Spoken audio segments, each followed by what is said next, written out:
everyone. My name is Melanie Eslinger, and I work in the Study Abroad office, and on behalf of the library, on behalf of faculty, students, staff, I'm excited to welcome you to Primetime, the library. And Primetime is really a forum for all those constituents I just mentioned, faculty, students, and staff, to really share about their experiences and accomplishments here at Bethel. So, in case you've missed any previous ones, most of them are archived as part of the VU Digital Library, which you can access through the library website. And this one is being recorded as well. That's very exciting. Coming up on Thursday during the same time is not a presentation exactly, but there's going to be a roundtable discussion on current events, the situation and the revolution happening in Ukraine. So there will be Tris Garrett's Professor of History, Chris Moore, Professor of Political Science, and G.W. Carlson, who is a Professor Emeritus of History and Political Science. They will be here to lead that roundtable discussion. But today, we welcome two students who are abroad in the fall on Bethel's midterm.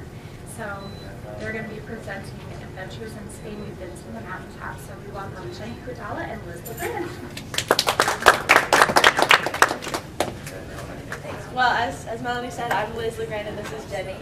And yeah, so we were in Spain this last semester living in a small town called Segovia, and we would just like to share a bit of our experience with all of you and things we've learned there and things that how it's affecting our lives now that we're back here in America. So this is very brief. Yeah, so as Liz said, we were in a small town called Segovia. Its population was about 55,000, and it was about an hour north of Madrid. And we were there with 17 other students, 14 of them from Bethel, 2 of them from Concordia Moorhead, and then 1 girl who had taken a gap year after high school. And most of us lived in the old part of the city, so there was cobblestone streets and pretty old churches. And I actually lived right underneath the aqueduct, which is that middle picture there. And the cool thing about the aqueduct is that it was built over 2,000 years ago by the Romans, and they didn't use concrete or mortar, so the fact that it's still standing today is pretty incredible. So a little bit about the other 2 photos. This is the main cathedral. It's in the main square in Segovia. We walked past it pretty much every day, which was really cool to walk past history, like that kind of history, every single day for 4 months straight. And then the other picture is the Alcázar, or the fortress built by Ferdinand and Isabel. When they were the king and queen who were involved in the Reconquista of Spain. And so, yeah, so there's just a ton of history in Segovia, and we were really fortunate to live in such an interesting city. And the other cool thing about that castle is that it's one of the 2 castles, the other one's in Germany, that's rumored to have influenced Disney in his creation of Cinderella's castle. So I want to touch a little bit about just what daily life was like in Segovia. These are just a few key pictures. First of all, you can see this is our school. We took classes there in just a cultural center that is multi-purpose. And so we had an on-site director in Segovia who hired professors to come teach us classes individually, not individually, but like as a Spain group specifically. So they took place in this Horizonte Cultural. Second is the picture of the food there. That's just a picture from my homestay. The food we ate pretty much every day, it always consisted of some type of stew and then another main dish, which either was meat or in this case it was cauliflower. And as you can see, the vinegar and the olive oil is just, there was a lot of olive oil and it was really good. They have a Mediterranean diet. Segovia is in the middle of Spain, or just north of Madrid, but they still had remnants of the Mediterranean diet. So this is what a normal meal looked like for my host family, but I know every host family had just different types of food. They had a lot of bread. Being back, I really miss the good bread that we had in Spain. So there, and then also, as you can see, the picture in the top right there, that is a picture of the traditional ponche, it's called. It's a dessert of Segovia, and it's really good. It's bread-based, naturally, just really, really good. And then the picture in the bottom right is just symbolic of, I don't actually know who those people are, but it just shows how much we walked in Spain, and it was very much a walking culture. I think I only rode in a car once in the whole 4 months I was there, and I don't know, that was just a big change coming back of realizing how much we sit in a car and sit in school versus walking every day to school and then going for walks in the evening before dinner and just enjoying walking. So that's just a bit of just daily life. We had classes, we ate with our host families, and yeah, just did life there for 4 months. Everything to add, Jen? I mean, I was just going to talk about our host families because it was one of my favorite parts. I had 2 little brothers, and I had never had brothers before. Their names were Diego and Jorge, and they were 10 and 7, and they were the most energetic kids I've ever met. So it was a good time, and it was cool for me to experience that kind of family dynamic that I'd never had before. I also had a host mom. Her name was Martha, and she was incredible with my language learning. She helped me all the time with my vocabulary, my grammar structure. And she also taught me a ton about the culture. There wasn't a passing moment where she wasn't teaching me something about the food or the music or politics, even though she hated them. And so she was really great, and she had also studied abroad in Boston when she was my age, but she wouldn't speak a word of English to me because I had to learn Spanish. So she was just really helpful. And then I like to say that I got the best of both worlds because I also had a nanny, and she was from Bulgaria. Her name was Danny. And since Spanish was her second language as well, I spent a lot of my first 2 weeks talking with her just because it was easier for me to understand her at first. And she's just one of the most kind-hearted people I've ever met. And so it was just really meaningful to be able to establish those relationships with our host families. And I think that's true of a lot of the students on the program. I had a very, I guess I would say, non-traditional host family. I lived with a host mom, which that is pretty normal, that she was divorced and her child was 30-something, and he lived out of the house with his girlfriend, and he was studying to be a doctor. But the non-traditional part was we also had a Japanese student living with us. She was there to study Spanish as well, so a lot of my host family memories are built around getting to know this Japanese student as well, and building just a really close relationship with her. My host mom wouldn't let me take any pictures of us together, so I only have the picture of me and Chisei was her name. Sadly, I don't have any pictures of me with my host mom because she just adamantly would not let me take any. And I had negotiated with her all semester, and finally she said we could take one over Christmas, but I got really sick in Christmas and just couldn't, I totally forgot about it. So that's one of those things that I'm just going to kick myself for like the rest of my life. Because I don't know. But I'm just so thankful that I had the opportunity to get to know Chisei so well. And my host mom too, we became really close, just the 3 of us, and it was a really interesting blend of culture, with Japanese culture and my American culture. And then my host mom, Puri, was very, very like classic Spanish, just strong opinions and wanted to talk about everything. And she loved making dirty jokes because Chisei in Japanese culture is very private. So my host mom would just make all of these jokes that she knew Chisei would hate and then just like cringe at dinner. So my host mom was very Spanish, and so the 3 of us together, I don't know, we became really close and a really tight-knit family. It was just a very non-traditional host family experience, but so impactful. I think that's a trend that if you were to talk to anyone who went on Spain term, one of the biggest impacting factors was the host family, I would say, for most everyone. It was, every host family was different and had different dynamics and just different family structure. But for everyone, it was one of the most impactful parts of the trip. And I know that's what we're going to remember probably the longest is those relationships that we built there in Segovia. And then one of the coolest parts about Spain term, especially for me, is just the fact that traveling is really built into the program. We still had class 5 days a week, and we learned so much in our academic setting at the center. But we also had the opportunity to travel to a different city in Spain with the group almost every weekend. So we got to see so much of the country and so much of its diversity and different landscapes. And then we also had a week-long fall break and 3 free travel weekends. And so Liz and I got to go to Italy for 10 days over fall break. I went to Switzerland and London for 2 of the free travel weekends. And so there's only 1 weekend over a span of 4 months that I wasn't traveling. And so to be able to get that cultural learning piece along with the academic learning piece was just really helpful. Yeah, I completely agree with that. And also it was really interesting to see all of the travel that we did in Spain, because most of our excursions, I think we only had fall break and then 1 or 2 free weekends. And so, but most of the excursions we did were based in the program and were within Spain. So it's not only interesting to get a view of the cultural diversity within Spain, but also from the little travel that we did outside of the country of Spain. It was really interesting to see, be able to compare it to other parts of Europe as well. So, I mean, as you can see, it was just beautiful. Spain is gorgeous, all of it. And I mean, personally, Segovia is still my favorite, but I'm a little biased. And yeah, it was a beautiful, beautiful experience. So, even as we were seeing these incredible places and meeting these incredible people, Liz and I both kind of experienced, as we were talking about this, a certain spiritual darkness within Europe. And we had several experiences that we shared that kind of formed us as disciples. So, as I said, we went to Italy for part of fall break, and for part of it we were in Rome. And I took these pictures in kind of a high-end portion of the city. And as you can see, those watches are selling for 40,000 euros a piece, and there were people buying Gucci and Prada, and then there was this woman, and she was literally kneeling on the ground begging for money. And it was easy for me to point the finger at all these rich people and say, why aren't they helping her?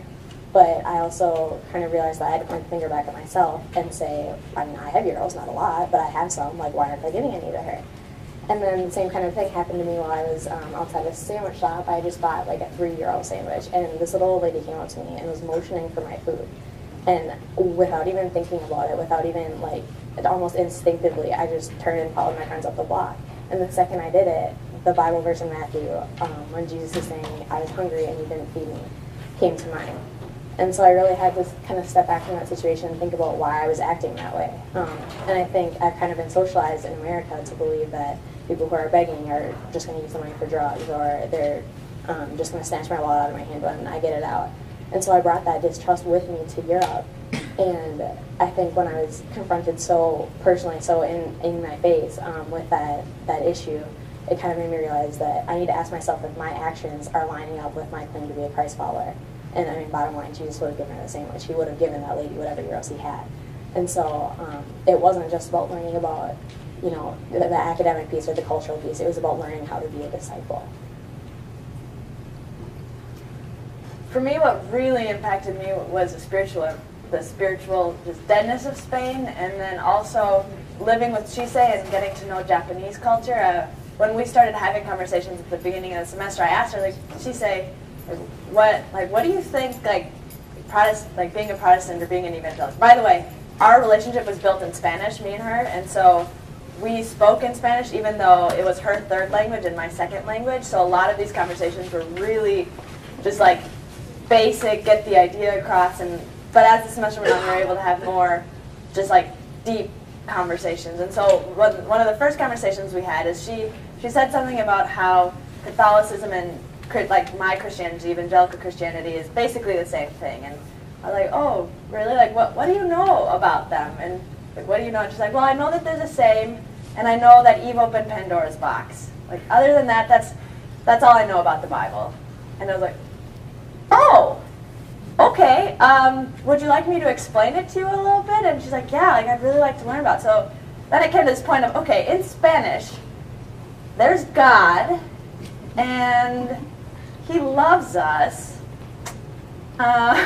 Where do you go from there with someone who knows nothing about like evangelical Christianity, and she's living in a very Catholic culture that's very just, Catholicism in Spain is really connected with their government, and it's really political, and so she's living in a culture that's showing her a side of Catholicism and like Christ that's not completely correct, and that is just really skewed, and she knows nothing academically. And so where do you go in that conversation of past, like, okay, there's a God and He loves you, like how do you teach the Bible in not only your, like it's your second language, but also her third language? And like it was, the conversations I had with her really struck me as just so sad that she just knew nothing. And then I was in the midst of all of these beautiful churches. I just put a few of them, these beautiful churches in Barcelona, or this was in the Vatican in Rome, and this was the bottom ones in Paris. They're just like these beautiful, beautiful churches, which really should just stand as like just a way to show the beauty of Christ. And yeah, it's in a culture that's so apathetic to Jesus, while living with someone who's completely ignorant. And that dynamic just really like hit me to the core of, this can't be right. Like it's just sad. And so what struck me just a lot was just the contrast, not only between my culture and my faith and the Spanish culture and faith, but also just the lack thereof for Japan, from what I saw represented in Chise. And over our time there, as we had more conversations, she really like, I bought her 3 Bibles over the course of my time there. I ordered one in Japanese, English, and Spanish. And that way, whenever we were able to talk, we'd read it in Spanish because we were talking Spanish.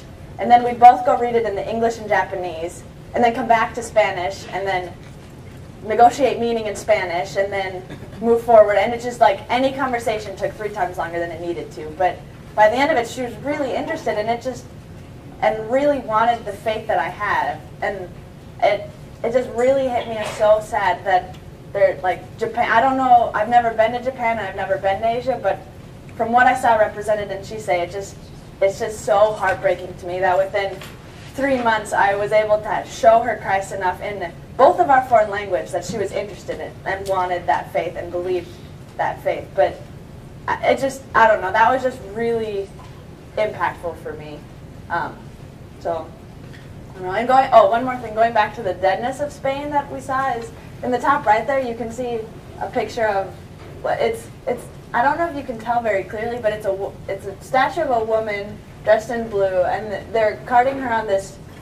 I don't know what you would call it. This trailer type of thing that's all decorated, and it's being escorted by armed guards and like from the militia, and just in front of the aqueduct. And if you can see in the background all the people there, like that is the most people I saw in the plaza and the aqueduct the whole time I was there. And what they were doing was they were taking the patron saint from her church and moving her to the cathedral for the week, where she would be worshipped and honored in the Catholic Church as the mother figure watching over the children. And what I saw in that was they had a person speaking about how, like, thank you for protecting our children, and we pray to you and we honor you, and then they were dancing for her. And just honestly, it was idol worship, and they were just worshiping this figure as they moved her to the cathedral. And it was the most people I saw gathered in one place the entire time we were there. And it was just heartbreaking and confusing of how can that be so messed up? Like, from my cultural point of view, it looked messed up, but I'm sure we have things like that in our culture that we do that are so backwards. And so I don't want to cast judgment here, but it's just standing there next to Chisei watching like Jesus be misrepresented in this, it was just heartbreaking. So, having had these experiences, having experienced great things, hard things, in the last few weeks of our time in Europe, Liz and I and one other girl somewhat spontaneously bought a couple plane tickets to Switzerland, took a cogwheel train up the side of a mountain, broke through the cloud bank, and when we got to the top, this is what we saw. And so Liz and I are sitting there. We hiked the rest of the way up to the peak, and we're looking at the snow-covered, peaks of the Alps, the floor of clouds. We're feeling the sun on our face, and it really felt like we had left kind of the dreariness of the world below us, and we were getting this little glimpse of something that almost seemed like heaven. And so, if you haven't noticed, we kind of borrowed our presentation name from Martin Luther King Jr. The night before he was assassinated, he gave a speech called "I've Been to the Mountaintop." And in the speech, he's talking to his fellow protesters about not giving up during the civil rights movement. He's saying, "I've been to the mountaintop. I've been there. I've seen the promised land. I know what God has to offer us, and we can't give up because He will make it happen one day." And so as Liz and I were kind of processing this whole experience, we realized as Christians collectively, we've been to the mountaintop. We know what God has in store for humanity. We've read the Bible. We've seen the glory of His creation. We know that He has good and holy plans for us here on earth, and that one day He will come and make it perfect. But until then, it's really easy to get bogged down by the desolateness, the brokenness of our world. And it's important, I think, for us to not give up, to remember that if we're going to claim to be Christ followers, we need to take that claim seriously, to remember that we're here to be ambassadors for Christ on earth through our words and through our actions. And so we really have to be vigilant about how we act and how we portray ourselves, especially in a cross-cultural setting, to others, because we're representing Christ. And so it's important for us as truth seekers, Christ followers, salt and light, reconcilers, we need to make sure that those aren't just empty words. I agree. Just to add, a little bit to that from my perspective as well. I just completely agree with what Jenny said, I guess, is just all I had to say. I don't know, it's just coming back, it's so different here, and things are different and it's easier and people know more of this, like they know the facts at least, and I don't know. I remember once when I was at a dinner. I worked in the tourism office for my internship, and we were we were at a dinner with a bunch of me and Chris. We were at a dinner with our colleagues, and we were they started asking us about evangelicals, and they started off the conversation with, "So you don't believe in Jesus, do you?" I'm like, well, no, like that's not at all what we like. Yes, we believe in Jesus. Like it's the same God as Catholicism. Like Yahweh God, like the Creator God, with Jesus and the Holy Spirit, the Trinity, the core doctrines, like those don't change. And it was like in Spanish, it was really hard. I think Chris will agree with me on this to express the differences of just like our shift, our focus is on relationship with Jesus and that one-on-one relationship. And in Spain, it became a cultural expression, and there's so many rituals and traditions, and so it became more of a tradition. And so in Spain, you have to ask the question, if someone says they're Catholic, are you practicing or are you not? Because there, everyone's Catholic, but only certain people are practicing, only certain people believe it. And so I remember through the course of this conversation with him, the guy that we were talking to at dinner, by the end of it, he's like, dude, like, that sounds awesome. I want to be an evangelical. And I just remember thinking, like, it's like, you're Christian, like, you believe in Jesus, like there's nothing that separates my faith from yours other than from my opinion, from what I experienced, the tradition and the focus and the emphasis and the lens through which I read my Bible. And I don't know, I just remember just as a disciple of Christ in that situation, it wasn't like I was evangelizing someone who had never heard of Christ or just talking him up, or like I had to do what she said of just explaining who he is, but more just explaining my different lens. And I think in American culture, that's what we need to do as well. Is Christianity has the name of Christianity and who Christians are has, from what I've seen, just been deteriorating. And so by living lives that like are disciples of Christ and that represent who he is and his true character, not who tradition says him to be or what history says him to be, is like that is our discipleship. Now that we're back in, I don't know, I think from going to the mountaintop, it's what one of the biggest takeaways we've both had for living here now. What, do you have anything to add to that? Or? No, I mean, just in case, if any of you are considering going on Spain term, we would highly recommend it. It was obviously a time of academic, cultural, spiritual learning, and we had a lot of fun. So if there's any questions, let us know. Does anyone have questions now? Because we've got lots of time left. That went faster than planned. Yes. Yes.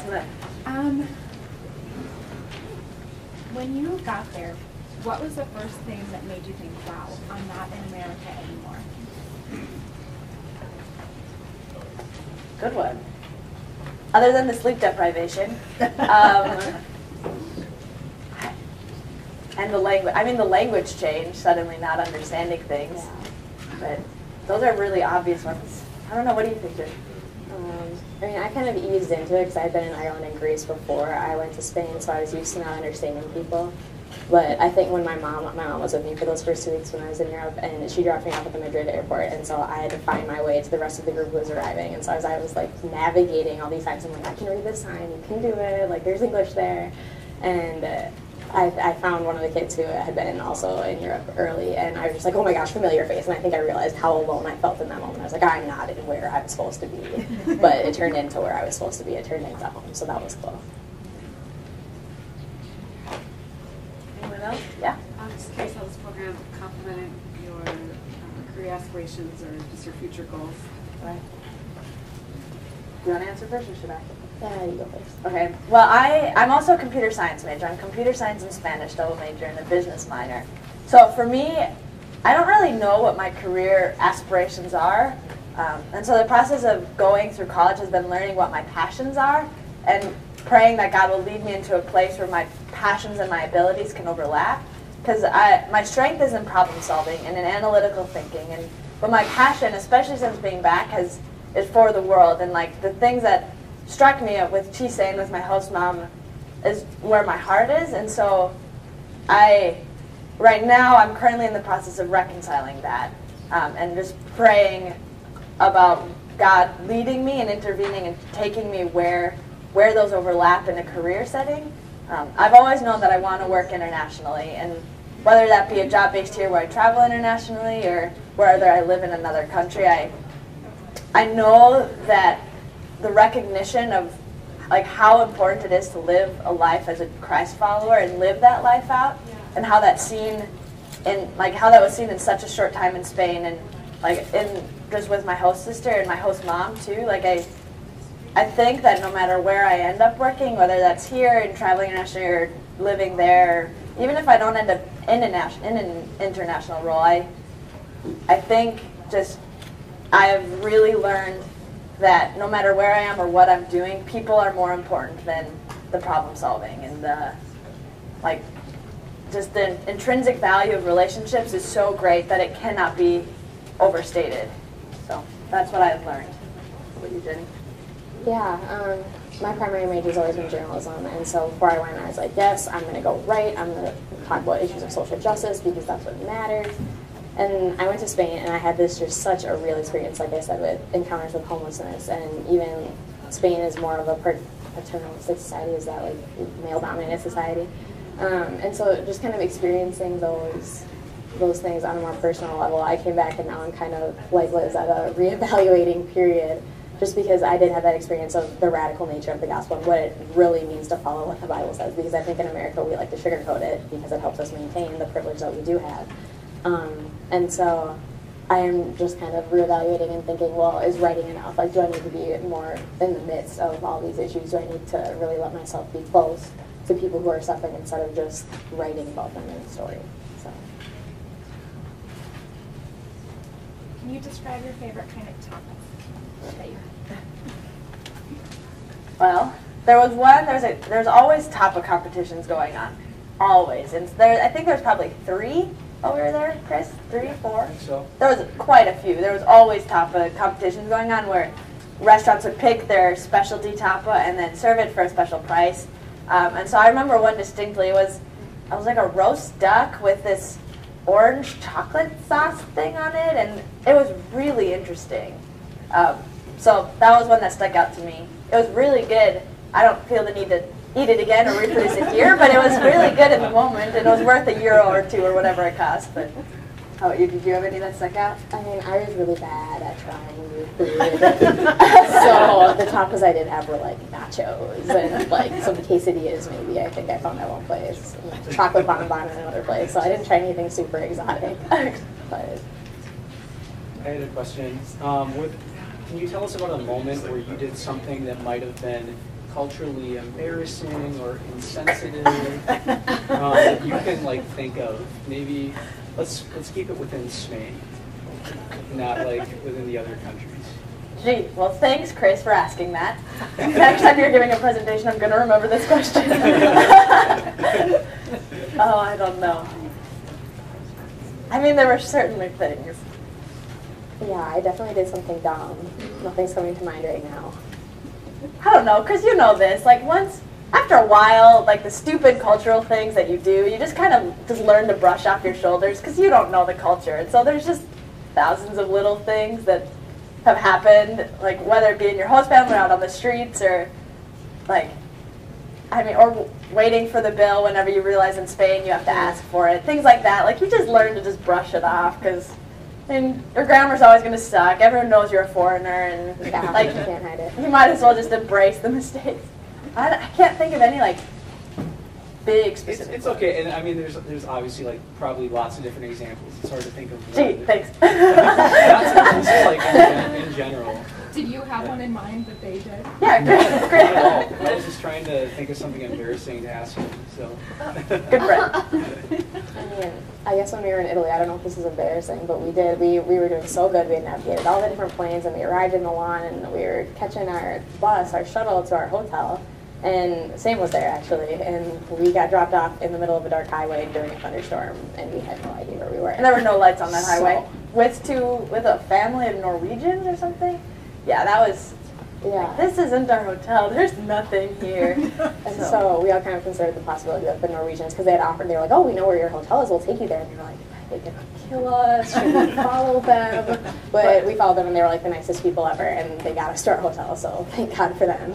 That moment when they offer and you look around to see if there's any other option, you just see like darkness and highway and no buildings, nothing. The bus has driven away, there's no cars coming. It's like, okay, I guess we'll trust you. Like, so that was a funny moment of, okay, yeah, I guess we'll follow you. Like, don't kill us.